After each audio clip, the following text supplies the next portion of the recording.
I was just saying it was a real pleasure to be here, and what I would like to do in this talk is Roy asked me to outline some of these ideas around reproducibility, what it means when computation is involved in scientific research, and so that's one of the things I love to talk about, so that's in a lot of my talk. It's probably, sort of even listening to the conversation when I came in at lunch, it's probably a little bit long. It's about 50 minutes. And what I'd like to do is maybe I'll stop a little bit early and we can have sort of a more free-ranging discussion. And also the other thing I would like to invite you to do is interrupt me with comments. This doesn't relate to my work. Here's how we think about it, all of this stuff, and how do we apply it here. And even if we sort of stop on a key slide and it engenders a whole half hour of discussion, I think that would be a very wonderful and productive use of the time, rather than me kind of blazing through stuff that doesn't seem to resonate, for example.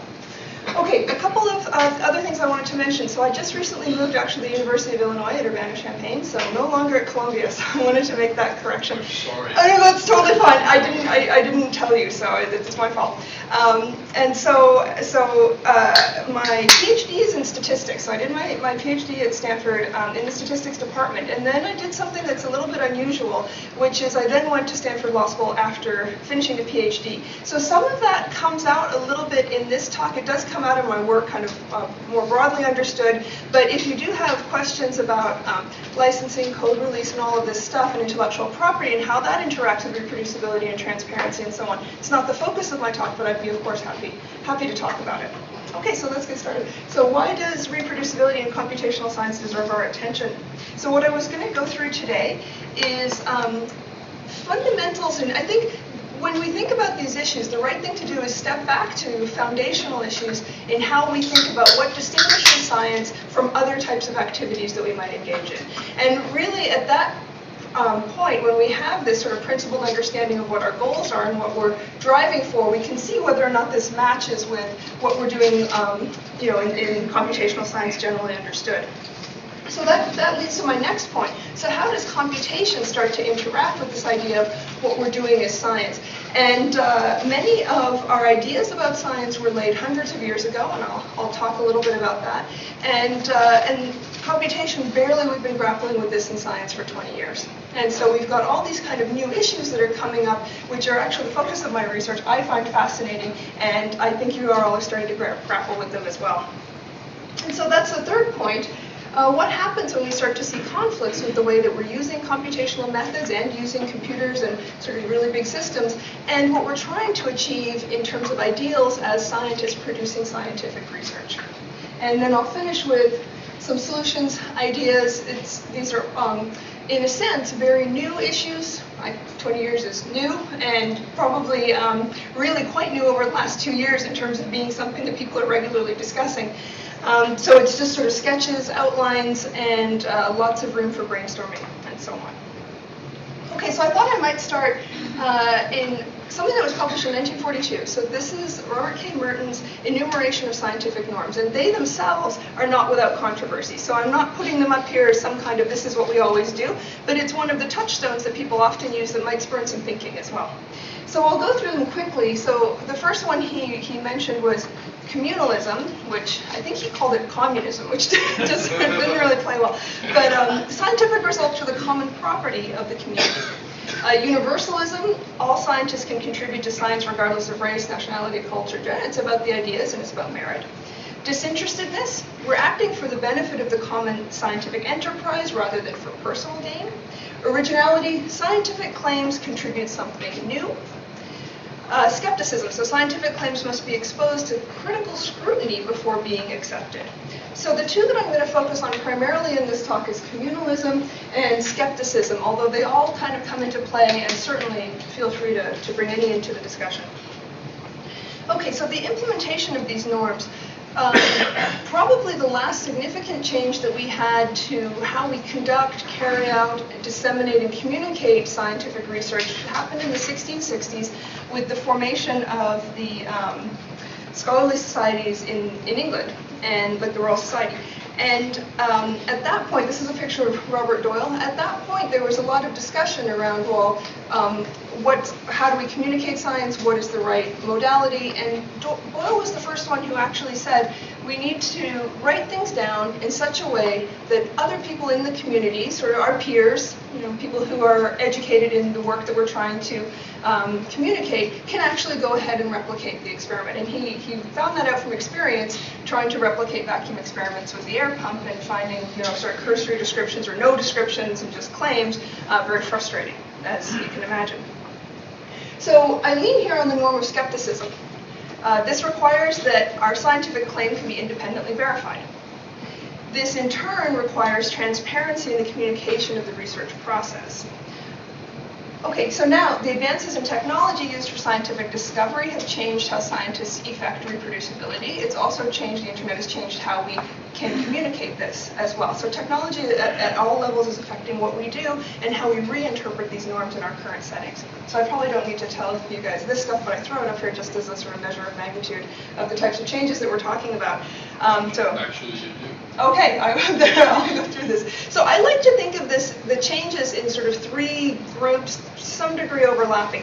The first one I'm sure everybody here has heard about. It's probably been on the cover of magazines and so on, this data deluge, that we're a society of data, we're collecting data like fiends, data science is the sexy new thing to do, and so on.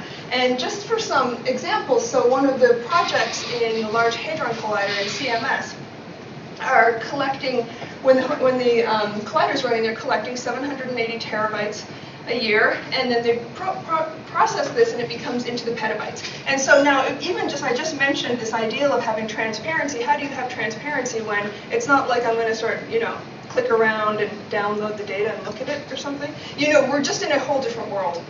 The Sloan Digital Sky Survey, so their 9th data release, I think is their last release, was a mere 60 terabytes, pales by comparison with Large Hadron Collider. But again, it's not something you're just going to put on your laptop and just kind of like figure out or take a look at one evening and kind of know what's there. There was an article published in Science in 2009 that folks here may have seen, talking about a quantitative revolution in social science due to the abundance of social network data and how these fields were transforming now to become primarily quantitative research-oriented fields because of this amount of data. And NIH created an associate director for data science in 2014 with one of the primary missions of that office to manage the enormous amounts of data that are now being shared and stored, particularly by NIH, but with this goal of reproducibility and transparency. Okay, so that's one that probably sounds somewhat familiar, but there's two that people talk about a little bit less. So the second one is we've also seen an enormous increase in compute power. And this has introduced new ways to actually ask questions and answer them in a number of disciplines. So for example, we can now do complete simulations of the complete evolution of a physical system, change the parameters, run another simulation of the system, and so on, and actually start to learn about our physical world in this way. The third one that I hear almost no one ever talking about, but I think it's just as big, is that now many of the deep intellectual contributions to science are encoded in the software, and they're actually not appearing anywhere else. We think of them as sort of a default as appearing in the scholarly record, but I think it's a big shift that now software is as much a carrier of these intellectual contributions as in the academic paper, for example. Okay, so let's ground this a little more. So thinking about the scientific method and how do we map these norms to our traditional thinking about how we carry out science. So we've always had these, well, always meaning for the last several hundred years. Traditionally, we've had these two branches to the scientific method. And the first one is deductive reasoning. So for example, mathematics and logic. And the second one, which actually was one of the advents that spurned the Royal Society, is empirical or inductive reasoning. And so here we have this whole machinery of statistical analysis of controlled experiments. So now there's a lot of talk, and you've probably heard it in keynotes or grant proposals and so on, around these ideas of these third and fourth branches of the scientific method that are coming from these changes in technology that I just enumerated. So these computational branches, a third branch in large-scale simulations, fourth branch in data-driven computational science. This probably sounds somewhat reasonable because I just gave some sort of very high-level examples on how we can actually learn new things using simulations versus and also doing data. Yes? Yeah, I've had some HPC people say that simulation is not a place where you can find science, in the sense of, Perfect. Physics. I'm not going to understand new properties of physics. I can maybe explore some ideas, but am I really going to create science with a simulation? Right. So I think this is exactly why I'm here. Counterpoint from the Department of Energy days, computational biology and proteomics. So Deb saying counterpoint from the Department of Energy to the issue of simulation. When I spent time there, that is one of the core investments that they consider for advancing science of the future. So the notion is that things like computational biology, you can do things with computers and simulation that cannot be done any other way. And then also, if you look at much of the work of the proteomics, diving deeper into one of those subjects. And I would argue that much of what's done in the power grid as well could not be accomplished without the simulation and modeling. So we're basically one slide too early with these talks. So just let's hold this for 1 second, but this is exactly the type of discussion that I'd like to foment. Not my position. I just heard that asserted by physicists, at least.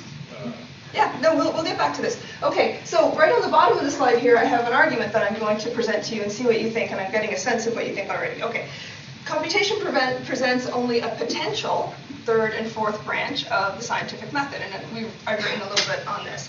And so what does that mean? Okay, so I actually dug around on the web, as you can see, because this looks like it's from roughly 1995, and it actually is. So this is a workshop put on by NIST, a modeling and simulation and NIST multi-laboratory strategic planning workshop, and that was September 1995. And because you can't read it on there, I pulled out the relevant text that made me put it up here, and it says, it's now common in 1995 to consider computation as a third branch of science, besides theory and experiment. Okay, so that was interesting.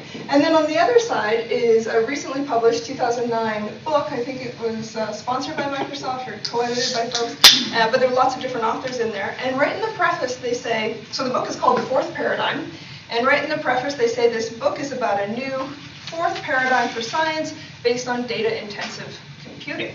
Okay, so you might think, what are they talking about here? Okay, so the way that I think about this and start to unpack this is I think about why we do science and why we have these transparency. I go back to these norms and what kind of underlies them. And the first one is thinking about the ubiquity of error. So our motivation in the scientific method is really to root out error. It's a recognition that whenever we're carrying out any type of scientific experiments or discovery activity, we're making mistakes all the time. It's not just because we're human and we make mistakes, but we just live in this world where we're trying to control so much, and it's just always this mistake-riddled process, in a sense. So our job as scientists, in a sense, is to try and convince each other I've done everything I can to make this as error-free as possible. And so what this has meant is that in the deductive branch, they've come up with this idea of the proof. So you don't give a mathematical result, unless it's for Matt's last theorem, without the proof. And everyone kind of knows what this means and what a standard proof, I mean, sure they can fight about details and so on, but what a proof means generally can get agreement and so on. And that's just part and parcel of how they actually communicate their work to each other. In the empirical branch, now we have, it's not quite as cut and dry, we have a machinery of hypothesis testing and a very structured way that we carry out and communicate the methods and the protocols that we followed in doing the research. And this is clearly evident if you look in publications. There's a methods section. Most journals will require this methods section, and you have to fill it out. And the idea, of course, is this notion of transparency, reproducibility, rooting out error. Can I understand what you actually did? So here's the assertion that computational science at a very high level, as practiced today, is not generating reliable knowledge. Instead, we have these breezy demos of results. This algorithm worked, look at these results, characterized by the inability to reproduce findings. So this is something that is changing, and people are sort of taking this seriously and making big steps. But at the moment, I think this is probably an accurate claim. And what I'm going to do is spend the next few minutes trying to flesh out why I think that is probably an accurate claim. Okay, so over the last maybe 18 months or 2 years, there's been a lot of discussion around this. You've probably seen this word reproducibility flashing through your inbox or in journals and so on. And I think that it's touching on these notions of this credibility crisis, and you can see how far-reaching this is. So I grabbed a few things from Science and Nature. These are all, I think, within the last year. So Science, Marcia McNutt, editor-in-chief of the whole discussion of reproducibility, just titled Reproducibility, and so she thought this warranted an entire article. In Nature, there's an announcement regarding our irreproducibility. Nature also saying, we must try harder and do a better job of achieving our norms and standards. And then it's also kind of made it out into the popular press. You can see the LA Times up there, science has lost its way, a big cost to humanity. And The Economist, a special issue from last October, I'm sure many of you saw, how science goes wrong. And so I put these up here to say that it's not just an inside baseball discussion that we're having anymore. It's something that really the public perception of science is also actually at play here.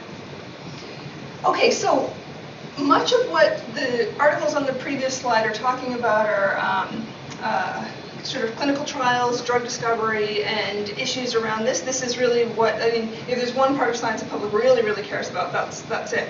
But, so I found it helpful in discussion, since I know this isn't, you guys don't do farmer research, to really kind of pull out the different pieces of the word reproducibility. I think when different communities start thinking about what it takes to make their work reproducible, it's quite different depending on the type of research that they do. So the way that I thought about it is I found it helpful to think about empirical reproducibility. So this is it's a little bit small, but that's the Nature article.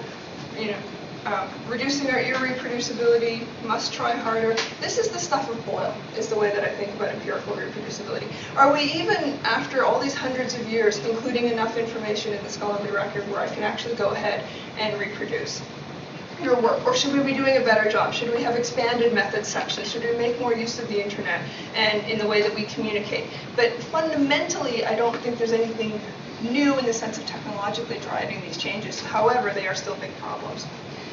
The second phrase that I found useful, or modifier I found useful, is computational reproducibility. So this is all the stuff that I've been talking about, where we have machines now involved in this discovery process, and how does that actually change how we think about what it means to root error out of the process? And you even think the word error has a completely different connotation when you think of a computational system, for example.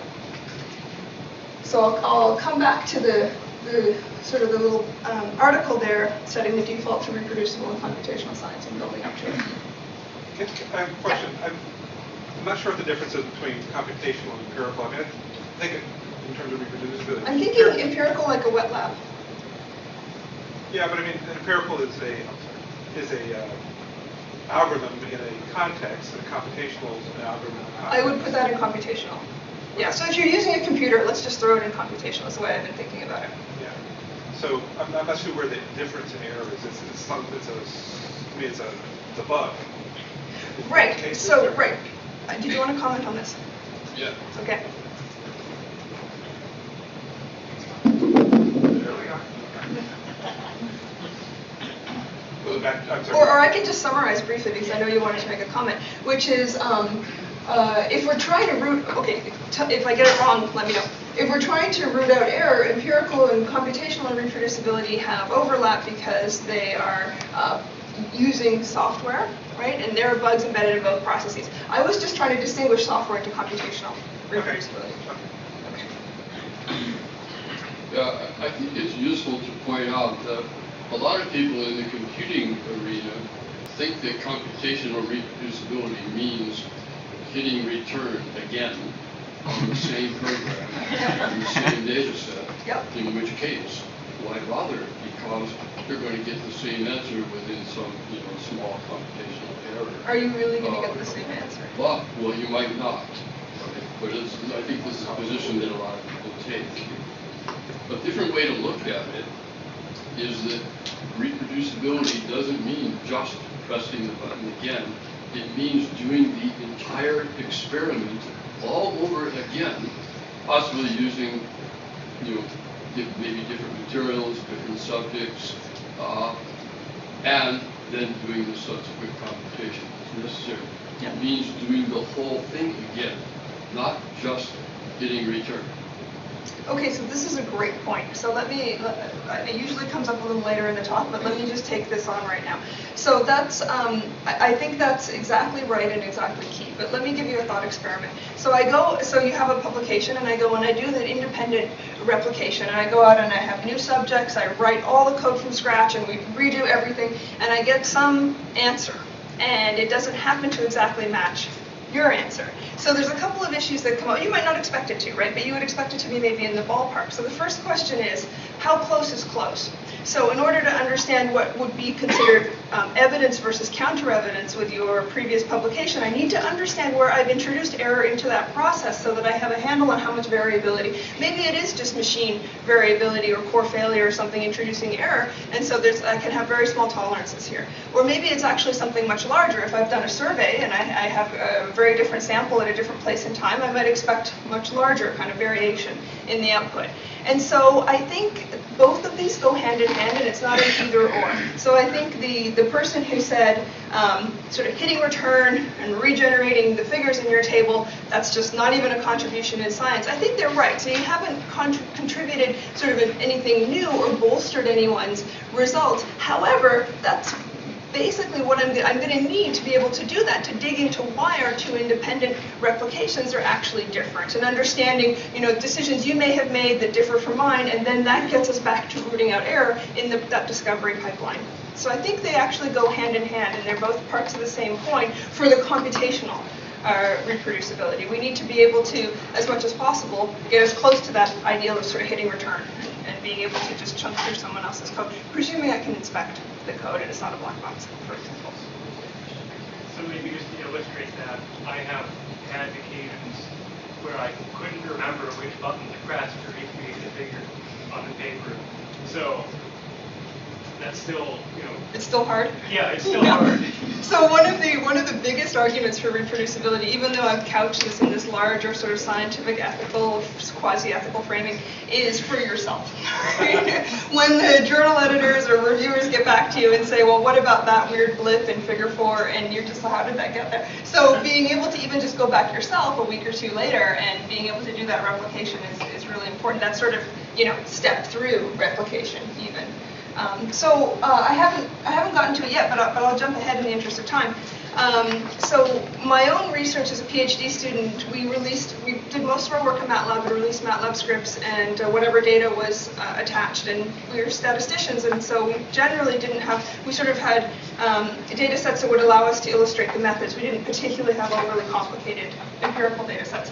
So it was, in a sense, we had this easy case of releasing data, releasing code, and allowing the community to go ahead and check this. And part of it is being able to, the motivation is having new students come into the lab, for example, and being able to pick up and start contributing new work without having to spend a year or two, and I'm not even exaggerating, figuring out what the other students have done who are gone, right? And if they had been working in this reproducible fashion, you can start getting new results within a week or two versus a year or two. So there's all these practical, benefits to this. However, I think without this sort of principled understanding of why this is important, I think, if I just stood up here and told you it was really, really good and science would be better off for it, somehow that's just not compelling, because we've all got day jobs and deadlines and so on, and we need to kind of understand why we're doing this. So are there other questions on this point? Okay. All right, so I'll just mention statistical reproducibility. So I put this in here because there's lots of discussion about whether correct methods were used, understanding perturbations in data, or the instability introduced into scientific discovery by your choice of statistical methods, for example. This is an ongoing place of research. And so I think that's another category of where reproducibility might actually fail. So those are my three, although I think your point about reproducibility, sort of hitting return versus independent reproducibility is extremely well taken. Okay, so my advisor was David Donahoe. So he is, I put a paraphrase here of some of the work that Professor John Claerbout, emeritus professor now in geophysics at Stanford, had done with really reproducible research. So John Claerbout was Donahoe's inspiration for doing reproducible research, which I inherited as a student. And Claerbout was the one who decided he would no longer sign a student's thesis unless he did have that hit return and then have the thesis recreated on their system. And the idea was exactly to get the next students in and producing stuff quickly and not sort of waste funders' time, students' time, everybody else's time. So I'll read this out to you. The idea is an article about computational science in a scientific publication is not the scholarship itself, it's merely advertising of the scholarship. The actual scholarship is the complete set of instructions and data which generated the figures. Okay, so I think we've seen this actually, so you're not meant to necessarily read this slide, but what I wanted to do is just illustrate that there are lots of different communities who are starting to grapple with these issues of what it really means to do reproducible science in when they're doing very computational science too. So lots of stuff here with HPC community grappling this, psychology, math, law, and so on, and computer science and so on, psychology as well. Okay, so there's been a couple of discussions around this issue that actually go back probably to 2009. One of the most recent ones was at ICERM, one of the Brown ICERM workshops, and it happened in December of 2012. So a group of people, I think there were around 70, not just computational scientists, but journal editors and funding agency folks, and people kind of got together. And they were talking about reproducibility in computational and experimental mathematics.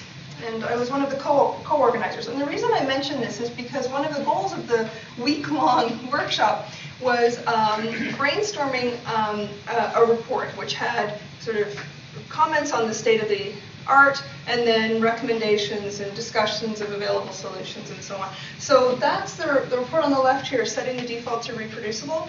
And it spawned a couple of sort of discussions and so on that you can see on the right, including in SIAM. Okay, and that's kind of the tip of the iceberg. One of the things that we talk about in the report is how many tools have cropped up, again, in the last 12 months, 18 months, to try and help with these issues of reproducibility. And I grouped them, so there's more than this. I didn't try to get a complete list. There's so many, they keep popping up. And I grouped them into 3 groups.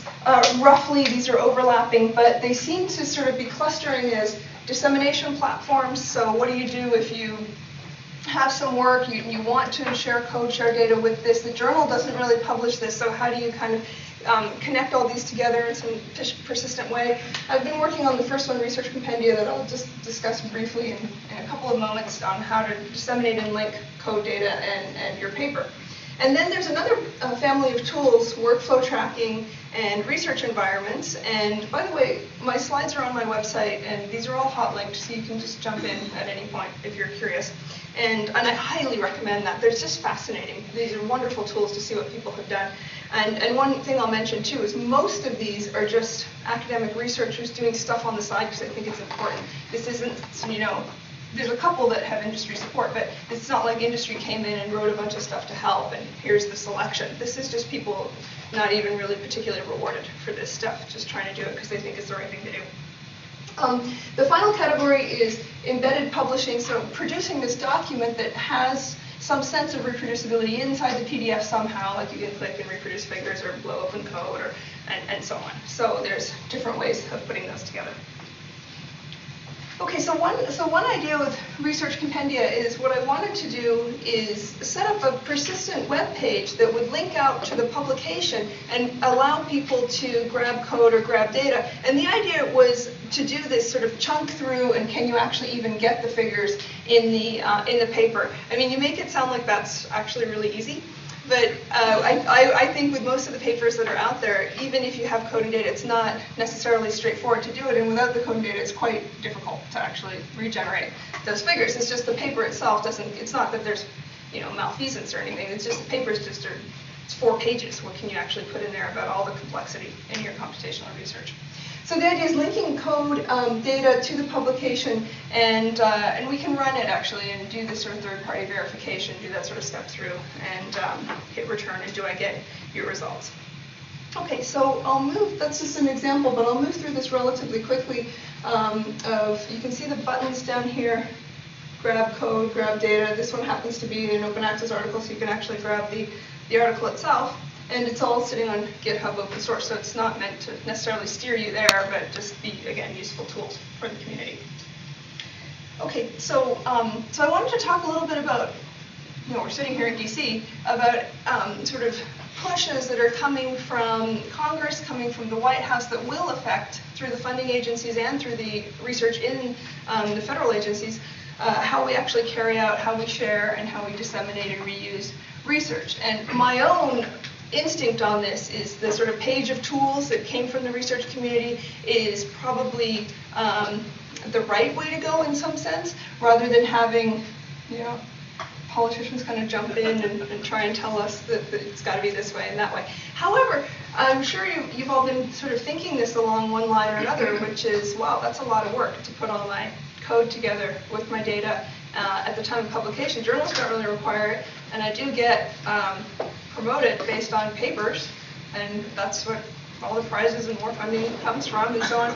So why would I put code and data together to make a reproducible output when I'm literally going to hurt my career because I'm taking time away from creating more of those papers that I can list on my CV and so on.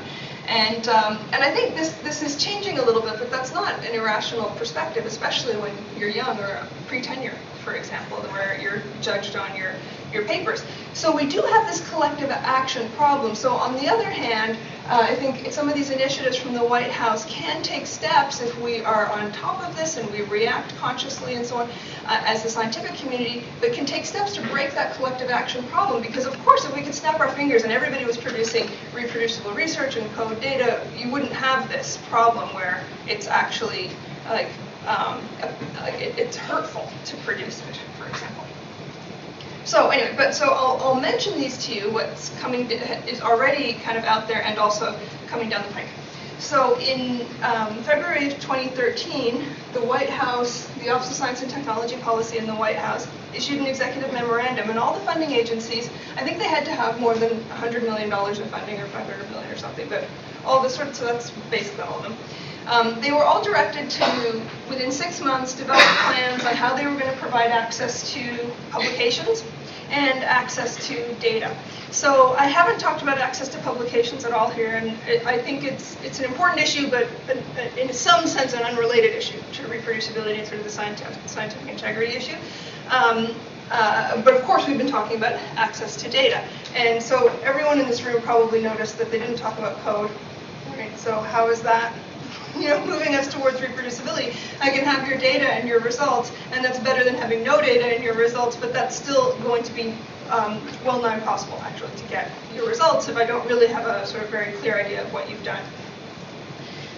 Okay, so those plans were due in August of last year. My understanding is they're very close to something or another happening, meaning the White House will have some input from OMB on the expense, and we might see some announcement any time now, although it's been that way for a few months.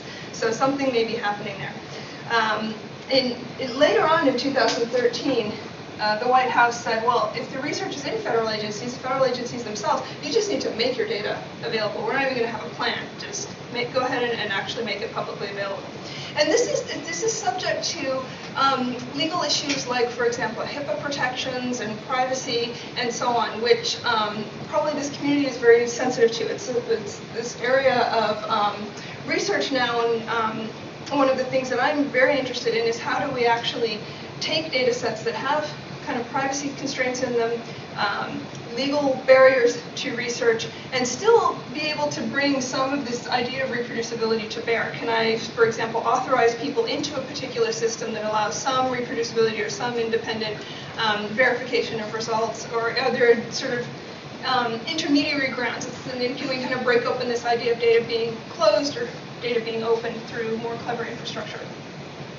So continuing on, in July of this year, there was a notice of request for information on strategy for scientific innovation, and I'll get to that in one moment. There was a point in there about reproducibility, but notice that our work as scientists is being shoehorned into this context of American competitiveness, right? This isn't really framed as research as a public good in its own sense, where we started the talk. It's now framed as almost a kind of a jingoistic, we've got to beat our rivals, not in science, we have to beat them in terms of economic growth, and all the research that we fund as science will allow products to develop and so on. Not that, I love economic growth as much as anyone, but it's a different framing to what any scientist in the room might find familiar, for example.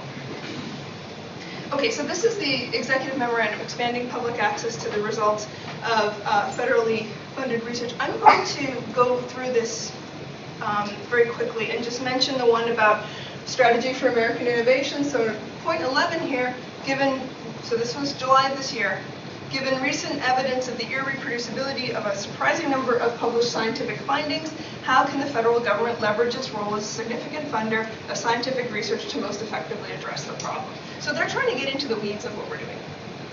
So that was July. They've received the comments. I think comment period closed in September, so something or another may happen. So it's out there at many levels. It's not, the concern is not just in this community or in this room. It's across many different communities and right up through to the sort of the top of the funding agencies. Okay, and also I won't spend time on this, but of course Congress, in passing their initiatives and acts that fund NIH and fund NSF, for example, and fund DOE, are also exerting influence. And I won't get too much into it, but there's been a lot of discussion recently about open data and the EPA and so on, and what does that mean, and sort of very stylized debates like this have the potential to sort of flavor how all of us have to conduct research. Yeah. If you back up one slide, do you have anything to add about that last bullet?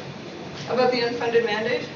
So this is really an interesting point. So we see this discussion happening at the White House, happening in Congress, and it almost always is, so any sort of executive memorandum is almost always prefaced with, no additional funds may be used to satisfy this goal. And that's a very big problem. So that you're faced with this draconian choice of either adjusting how a funding agency like NSF actually allocates its research, because if it needs to support things like preserving data or preserving software over time, for example, then that takes funds. And at this point, they're explicitly saying that there are no funds for this, you just have to find it from within the pool that you've already got. So these are challenging and open questions. So I put this on there with the hopes that people in the White House and Congress see this. Because I'm not convinced it necessarily has to be all that expensive, but and different communities will certainly have, some will be more expensive than others, but certainly this isn't something that we have to shy away from or sort of, it's something that needs to be taken seriously. Yeah.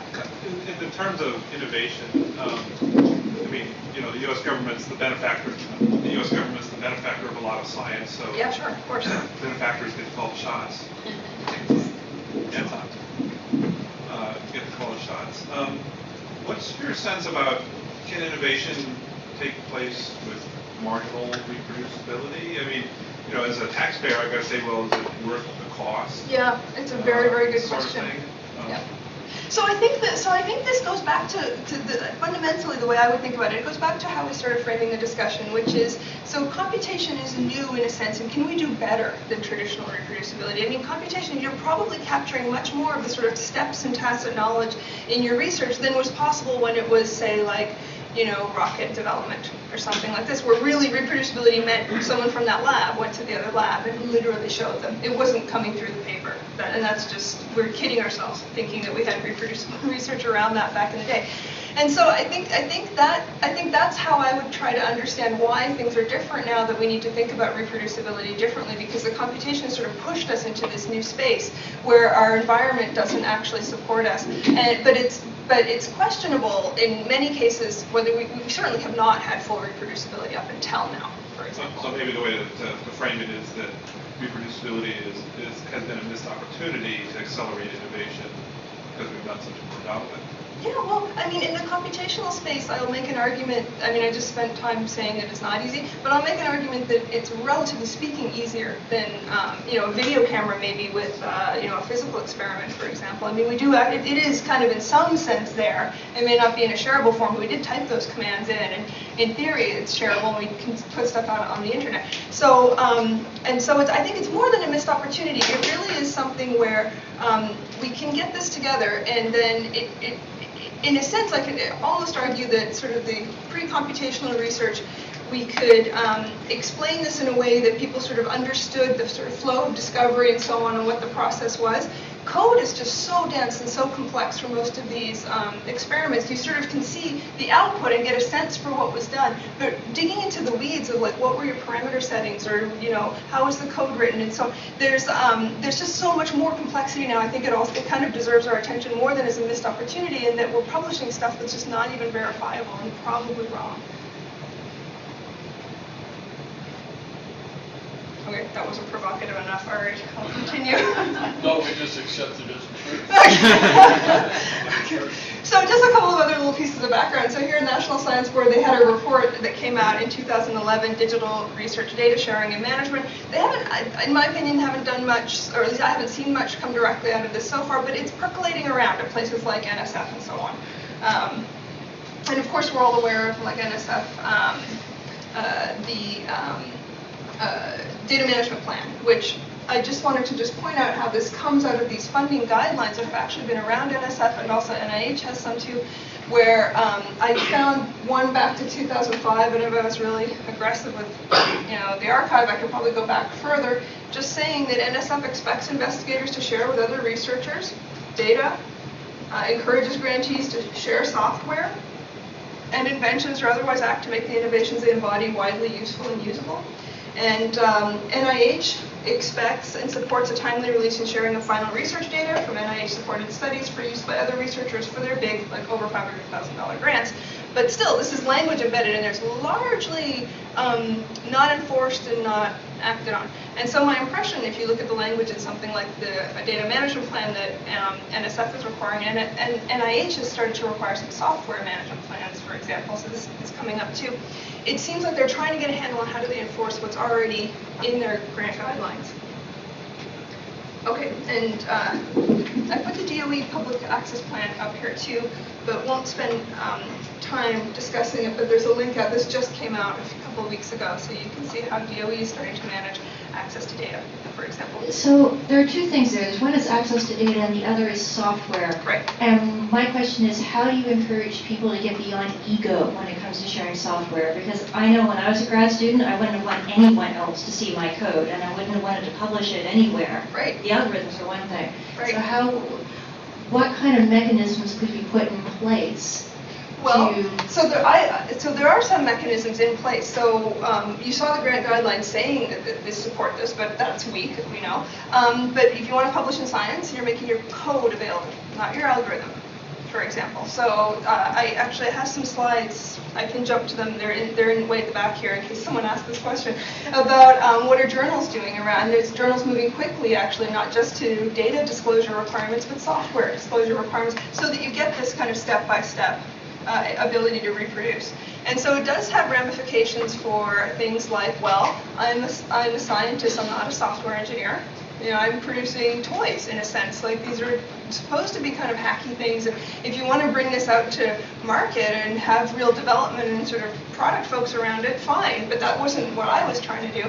And so it does raise these hosts of issues around, well, if I release my software, I get barraged with email of people trying to install it and the thing and the this, and I don't want to deal with that either. And so I think it's just a sense of kind of scoping what our responsibilities are over our software. And stuff that's not professionally developed is just fine. And just fine. Yeah.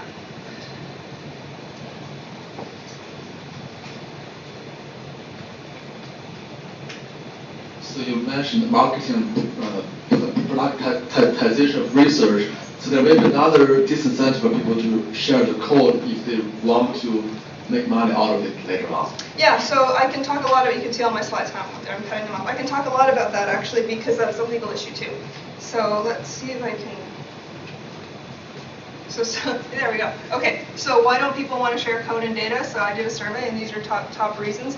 It just is a pain in the butt to clean up and make it usable by others, and basically I don't get rewarded for that. It's by far the top one. But then fairly quickly, like fourth and fifth, are things like, well, I might want to patent this, or there are copyright issues, and there are other legal barriers to sharing. And so this is actually sorry about this. Yeah, it's this is a whole entire talk in itself, but because of Bayh-Dole that was passed in 1980, which, by the way, was when people were not thinking about computers being used in scientific research at that point. The idea was incentivizing the sharing of these results, and they thought if universities could actually have patent rights over the discoveries and inventions that are happening within the university, that will encourage disclosure through the patent system. And so now, one of the arguments that I make in a different talk is that with reproducibility, this is actually now creating a barrier to sharing, which is exactly what you're pointing out, because if you accept that in some ideal sense that we have the results accompanying with software, accompanying with paper, accompanying with data as part of our publication, then wanting to withhold that software because I may want to put it in the patent system is a barrier, not just in that it creates delays, but I mean, I couldn't imagine, like, all researchers, if you have to do any more than click, like if I have to call a tech transfer office and have a conversation with someone to get software, it's just like not happening, right? I may as well be dead, you know? And so I think that's a real issue, and it's one of these cases where the technology has gotten ahead of the IP law. But however, I am also watching the space, and there have been a number of recent cases that have sort of rolled back software patents a little bit, so we may see changes on this. And this is actually the reason why we didn't see software in the original OSTP memo saying release your data and release your articles, because software has now, because it's potentially patentable, has this sort of special case within Bayh-Dole. So see, it gets complicated really quickly. But fundamentally, I think as researchers, we can just get ahead of this and do research. The question is university issuing business not making money on this? Yeah, so I don't have it actually in here, but I do have some empirical results on that. They don't patent that much software yet. Most of these tech transfer offices are around drug discovery. That's where a lot of the money is, and sort of bioengineering and so on. And but they're starting to figure it out. And so I think we just need to get ahead and get these sort of protocols in place where we really share software as a de facto way that we publish our findings. And so one of the things I didn't see on that slide you were just flashing about why it is that people don't want to share their code. I think one of the big reasons, I would think, is that it would be potentially highly embarrassing and force a retraction of the paper if you found out that there's some bug in your code. Yeah, okay, so that's two really important things. So that is kind of in there in the top one, in time to document and clean up. But the idea that there could be bugs that would force a retraction in stuff that's published and it's just buried now, doesn't that kind of make people feel a little weird? But isn't that just the point? Right. Right. So that would be a good thing, I would argue, right? Yeah. Yeah, so if it's not required, why release it? Because you may see a bug in there that you didn't even know about, like you might have vested intentions, right, of course. So that's another reason where, as a collective action issue, we kind of need to sort of move together and get these protocols in place for the entire community. Because we're going there. So in my misguided youth, I was a patent examiner.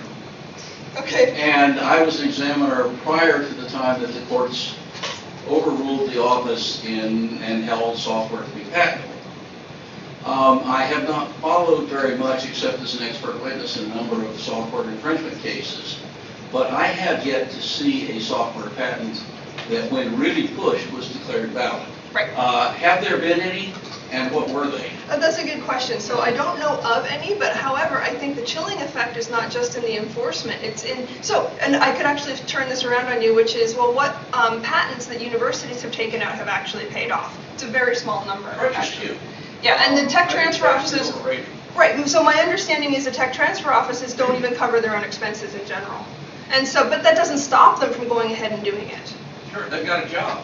And they're encouraged to do this through Bayh-Dole, actually, that are encouraged to use the patent system to do this. So that's just a mismatch between our norms and these kind of norms that have come from Congress, which was also the subtext of me showing you all this stuff that were in that area again. Yeah. You mentioned the word retraction, and certainly nobody wants to be in a position of having to retract their paper for any reason. But it's interesting to point out that in computer science and computer security, the mechanism for publishing is largely conferences, where a retraction is in some sense just plain not possible. Right. And that presents a problem as well. So I agree, but I also think that's actually maybe helpful in the sense that some other solution is going to have to come into play, like a more richer dialogue in terms of how papers are updated or how there are corrections and so on. I think that's something also that I just wanted to mention also this conference, this was this summer, and how Exceed, which some of you may be interested in or know about, which is they kind of do, I'm hopelessly going to butcher their mission, but in some sense middleware that allows users who are not HPC specialists to actually access the resources and run big jobs. So they have this kind of middle layer, which seems like a very intuitive place for reproducibility. And I think this is also, this idea is also where something like we can do better than retractions. We can sort of build on and recognize that all code has bugs, right? And start to not be so black and white about fixing problems in the literature. Why is it possible to retract it? Where do you retract it? Yeah, Conference is also open. can't Say how to say. There's a publisher that needs the outline. What are publishers put it off the Well, so the other thing, is already published, right? It's already out. There's just not a tradition of retracting in this community, and they're not really informed. So I have a follow-up on Roy's that might lead into this answer. In that case, pontificate a bit on what you think a good retraction system might look like. well, so I think that we're actually talking around the issue a little bit. So one of the things that came up in this discussion with Exceed is, well, what's the right infrastructure to have in place? And in this discussion, and they have sort of this stylized, because there's so much infrastructure in this, so it's a very concrete example.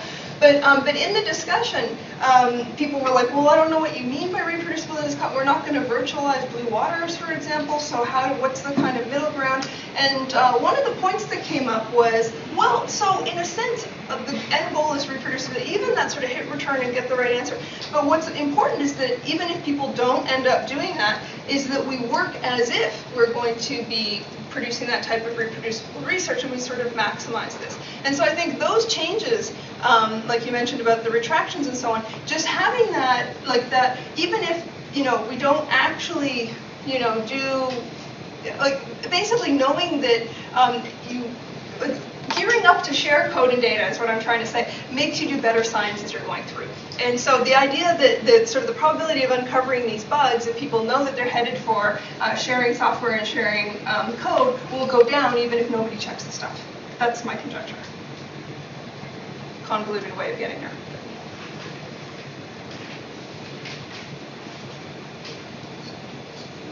Yeah. We should let you carry on with what you plan to say. Yeah, let's. Oh, no. Let's comment and then we'll. I just have my follow-up, because I'm not a scientist, I'm one of the end users, CMD kind of guys. So it goes back to how do you stand on the pretext of best intentions? If there's a flaw, there's a flaw. Who peer reviews your code to make sure those flaws are not there or minimized? Yeah. So I think we're getting ready for a discussion of how do we check code. For a lot of the discussion in reproducibility, I think this would have just frightened people off. Reviewing is enough of a burden anyway, let alone actually trying. Could you imagine installing someone else's stuff and like trying to compile it and so on? And so, but things are popping up. So one of the ideas in Research Compendia is, so if we are hosting code and data, we can run the stuff, so we can become this third-party intermediary. It doesn't stamp your science. I mean, you can hit return on crappy science all day long, but at least we can kind of do that and get the same figures, and so you've got that, right, as at least as your baseline. And so I think we like these small innovations, it's a hard system to change, and I don't think that the right thing is to sort of throw out the way one thing is done or another in terms of publications and so on. But these kind of incremental steps, I think, are the way to go in terms of code data requirements with publication of journals that they're adopting, and how we do sort of the verification, and let's innovate around that.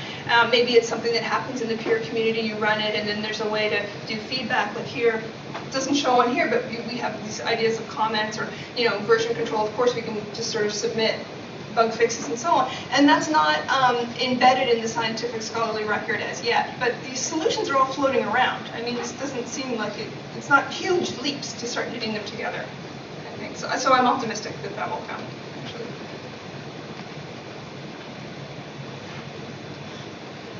Okay, well, it's 2, so I'm happy to keep blathering on, but I actually am enjoying the discussion. Oh, we would also be happy if you blather on. Okay.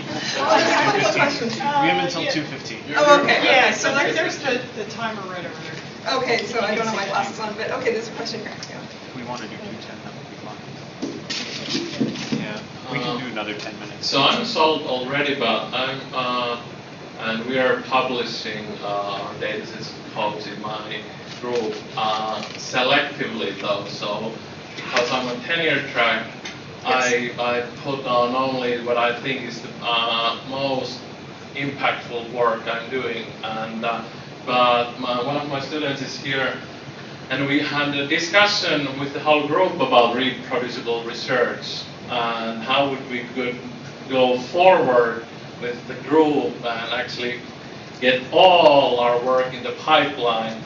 And I got the kind of room full of, are you an idiot? This kind of like, what are you? What is the professor now Not idiot, talking but about? optimist, maybe. So I'm just wondering. So how? What would you be your advice to kind of internalize this within research groups? So how to move forward? What are the best practices? Yeah, that's a great question. A question with a fairly long answer too, but because of course how groups work are largely individual, not just by the field, but also even within the field they tend to have different styles and so on. But there's been a reasonable amount of work. Let's see if I can. Oh, here we go.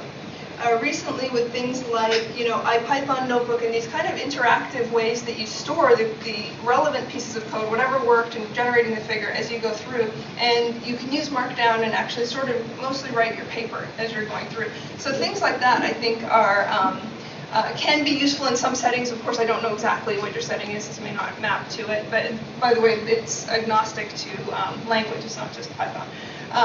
But things like that. I know I had. I had a sort of a way that I would generate scripts in MATLAB. Again, this was going back to my my statistical research, which may not map exactly to the type of research you do, but we had rules like 1 script per figure, and it would sort of call subscripts and so on, but it was named this way that we knew that we could go in and sort of dig out that figure for that paper, and everything was in a folder for that particular paper. Many people really advocate being creative with GitHub and so on, and having that as I'm forgetting the name of it now, but there's software that allows you to sort of look at what folks are doing on GitHub or whatever your version control system is. And I know there are professors who do that, and that's how they sort of see what postdocs are up to, like what's been checked in and so on, and they can see the progress on the papers and so on. And it's not like a draconian monitoring, but it's also a way of getting things organized and organized in cyberspace. And so I think it's sort of being creative around these things, but I know that this is changing, and tenure and hiring committees are starting to say where's the code and where's the data, and this is actually becoming an issue. And there's a cultural issue, I think, with young people, which is, so my impression has been a little different from that, which is they are often discouraged by the fact that they come from often very digital environments where they are very well versed in sort of open source software, and then they land in scientific research, and there's very little mentorship and people kind of ignoring, not necessarily in this community, but in, for example, in bioinformatics, the software side of things, and it's generally not shared, and then they find this actually is a discouraging part of how we carry out science, and in fact it's confusing to them. And so in a sense, there's sort of these integrity issues. And so usually the push kind of comes from the young people who want to do this, and you almost have to kind of say, well, make sure you get tenure, make sure you're getting those publications out. It's not on you, it is on the senior people. I don't know if that was helpful. Yeah. Yeah, I just had a question about something you kind of touched on a little earlier about the privacy issues with data sets. Yeah. This is, I think, in security is one of the biggest issues. In some cases, we just have data sets that are network traffic or something like that we're not allowed to release. Right. What kind of and you mentioned that was a big research area for you. Yeah. So I don't think I can get online, but I actually just published a co-edited volume, and I think it's at dataprivacybook.org. And so we had lots of different authors coming in to talk about, it was less focused on, say, cybersecurity and more on, so what are the legal barriers and what is happening in a policy context and sort of what are some of the solutions that the federal agencies are doing. It was more like that angle. But this idea that we could have secure systems where people can do certain types of queries that would match or map to reproducibility in some sense, even if you can't have the data or code open, then you can't have it open, for example. So we need to innovate around these other solutions. So that's something where I'm actually hoping to work more with cybersecurity folks around this, because I think this is where there's this huge opportunity to really kind of bring a lot of the tools that were historically on sort of computational systems, really bring it into these privacy issues around science and reproducibility. So you're referring to like basically able to interact with the data but not be able to look at it? Yeah, or so there's some innovation in that area. So for example, if I query something and it comes back with a little bit of noise, how many queries can I do before I've actually kind of uncovered the one patient with AIDS or whatever and identified them? And so things like that, and can we do things that are that can support some kind of access? And I don't, of course, have all the solutions, but I think this is something we just have to, we're going to have to grapple with reproducibility and all the sort of medical and with confidentiality issues. One thing that I'll just throw in here too, which is not quite related to your question, but sometimes in collaborations with industry, the industry will kind of say, well, you know, it's our industry data and you have to sign a non-disclosure agreement and so on. And I think we're in danger here of the same thing happening as open access, where journalists say, you know, here, sign your copyright over to me, and you sign, not you personally, but all of us, we all sign, when there's no need to sign it. All they need is a license to publish, and they're grabbing all these rights from us. And so I think I want to sort of be careful with how we're interacting with industry when really reproducibility, I have to get your Facebook data or whatever it is data in order to be able to verify your findings. And so that's another place where we can start building these bridges. But I'm not trying to say that industry doesn't have any legitimate concerns, but can we sort of be, again, more creative rather than totally closed or like 100% open? Yes. Yeah, I sort of got distracted in that, but I think that while working in this area of trying to share data without sharing it is, and preserving privacy and so on is laudable, the problem is that almost any technique you apply to the data to do that renders it unsuitable for some particular analysis. Sure. And the general result is that you can't keep everybody happy all the time. And I have never seen a case where any attempt to really preserve the confidentiality of everything that might be sensitive in the data succeeded against people who really wanted to get it there. Yep. I think that's the danger, right? So the usual argument, sort of the counterpoint to this is, well, norms are changing anyway. And people are becoming less sensitive to, but the laws aren't changing, right? So I'm certainly not saying I have all the solutions. I would actually argue that the privacy is overrated here. We willingly give commercial entities information that we forbid the government to have, and that strikes me as being the heart of hypocrisy. Either give up on privacy or say, no, damn it, I have a right to facts about me, I have a property right in them, I own them, if you want to use them on a case-by-case basis, you may ask me and pay me what I think it's worth to solve your problem. Right. So you get into these issues like, well, what's actually a fact about you? And a good case in point there is, well, your genomic data. It's also facts about other people, like your relatives, for example. So you sort of start to blur who owns what and so on. But I take your larger point about the hypocrisy, and one of the things I think that we'll have in the next 2 or 3 years is a sort of more coherent, hopefully more coherent, but national discussion around what on earth are we doing with our data. I mean, most of us are so insulated from our medical records because they're so incoherently spread across whatever doctor we've seen in the last 20 years and so on. So how do you even sort of think about even sharing that if I wanted to, for example? And who owns this? The docs, the people who preserved it, people who put it in the infrastructure, me, or what? Researchers? So anyway, so there's all this sort of these funding agencies maybe who supported the research. There's sort of these issues that will quickly come to bear on a discussion like that. I'd like to just ask if there's maybe one last question, and if not, we'll let Victoria wrap up, and then we'll be moving on to the next panel. Any other questions here? Victoria, maybe You have some summarizing remarks? Okay, well, I'll go to my last thing here.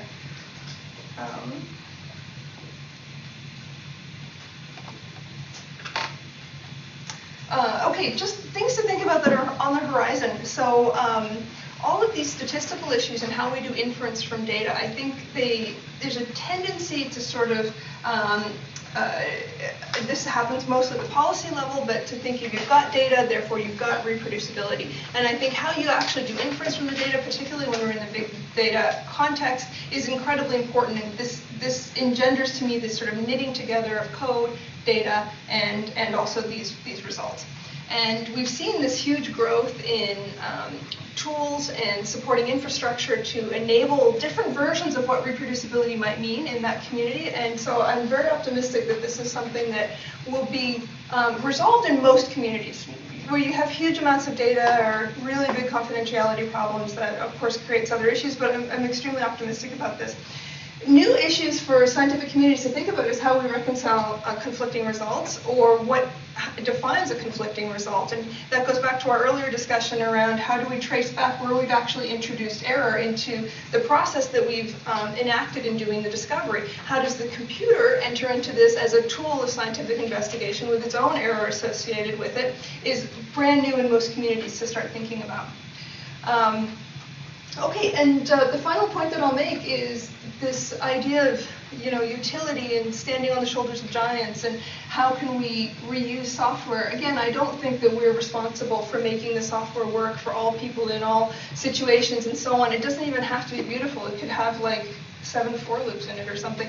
But just sort of getting it out there and letting other people take it and improve it if they want. You sort of put it out as is, and people and I think the audience is the other researchers in your community, and then that's where we start actually delivering this more reproducible research. So I think what I'll do is actually stop there. I'm very happy to take questions. There's quite a bit, as you can see, to talk about, but there's a few references, and as I said, the talk is on my website as well. So I'll leave it there. Gosh, I feel like I hope we didn't ask you to stop prematurely. There's like so much more interesting stuff. No, this is perfect actually. The discussion I think is much more important than dead stuff sitting on my website. Great. So as many of you may be aware, I've been around for a while. I mean, you can just look at me and know this, but I started my career in highly reliable systems where sources of error were a major concern. Now they're still a major concern, but for other reasons, which Victoria has very nicely touched on.